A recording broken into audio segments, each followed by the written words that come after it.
குள்ள வாமனனா மகாபலியினுடைய யாகசாலைக்கு போனான்.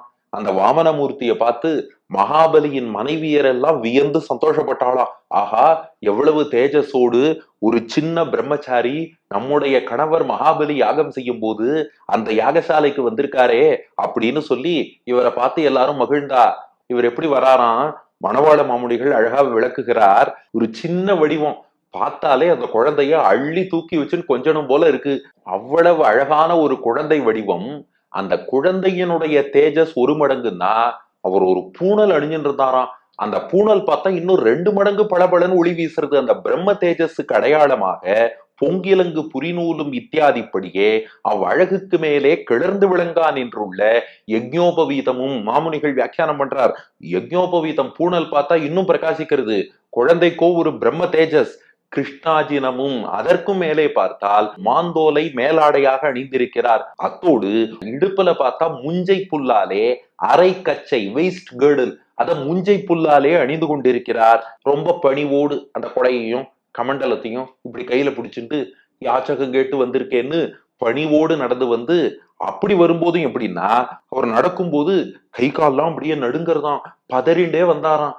ஏன் வாமனமூர்த்தி பதறிண்டே வந்தார்னா, இதற்கு பராசர பட்டருங்கிற மகான் விளக்கம் கொடுத்தார். பெருமாளுக்கு எப்போதுமே கொடுத்துதான் பழக்கம். அவருக்கு இதுவரைக்கும் வாங்கி பழக்கம் இல்ல. முதல் முறையா மகாபலிட்ட யாச்சகம் கேட்டு ஒரு பொருளை வாங்கணும்னு போறார். ஃபர்ஸ்ட் டைம் இப்படி வாங்கணும்னு போறோமே, சரியா பண்ணுவோமோ மாட்டோமோ, எங்கேயாவது சொதப்பிடுமோ அப்படின்னு பெருமாளே டென்ஷன் ஆயிட்டாராம். அதனால சொதப்ப கூடாதே, சரியா வாங்கிடுமே, நமக்கு கேட்டு பழக்கம் இல்லையே அப்படிங்கிற டென்ஷன்ல பதறி பதறி பதறி பதறி உள்ளே செல்கிறாராம் வாமனமூர்த்தி. கண்டு இதை பார்த்து பார்த்து மகிழ்வெய்த மகிழ்ச்சி எய்தினார்கள், மகிழ்ச்சி அடைந்தார்கள். யாரு? மன்னன் தன் தேவிமார் கண்டு மகிழ்வெய்த. மகாபலியின் மனைவிகள் எல்லாம், ஆஹா, எவ்வளவு சின்ன குழந்தை, எவ்வளவு தேஜஸோடு நம்ம யாகசாலைக்கு வந்திருக்கு அப்படின்னு பார்த்து சந்தோஷப்பட்டா. அதெல்லாம் கொஞ்ச காலம்தான். மகாபலி கிட்ட வந்தார். மகாபலி வாமனமூர்த்தியை பூஜித்தான். பூஜித்து என்ன வேணும்னு கேட்டான். என் காலால் 3 அடி நிலம்னார். அவனும் தாரவாத்து கொடுத்தான். தாரவாத்து கொடுத்ததும் என்னாச்சுன்னா, அந்த தீர்த்தம், அந்த காலத்துல ஒரு பொருளை தானம் கொடுப்பது என்றால் தண்ணீரை அவர் கையில் சேர்த்து தாரை வார்த்து கொடுப்பார்கள். அப்படி மகாபலி தாரவாத்து கொடுத்தான். அதுவரை சின்ன வாமனனாக இருந்தவர் திரிவிக்ரமன் என்று ஒரு பெரிய வடிவம் விஸ்வரூபம் எடுத்துட்டாராம்.